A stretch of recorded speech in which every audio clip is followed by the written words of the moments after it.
சிலைகளை தெளிவாக பார்க்க வசதியாக இருக்கும்.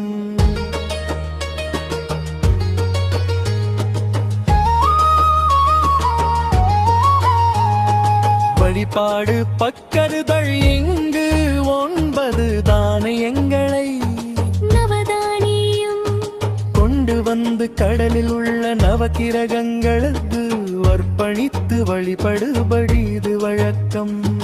பரிகாரங்கள் இது ஒரு சிறந்த பரிகாரத்தரம். குறிப்பாக செவ்வாய் தோஷம் ராகு கேது தோஷம் உள்ளவர்கள் இங்கு வந்து வழிபடுகிறார்கள்.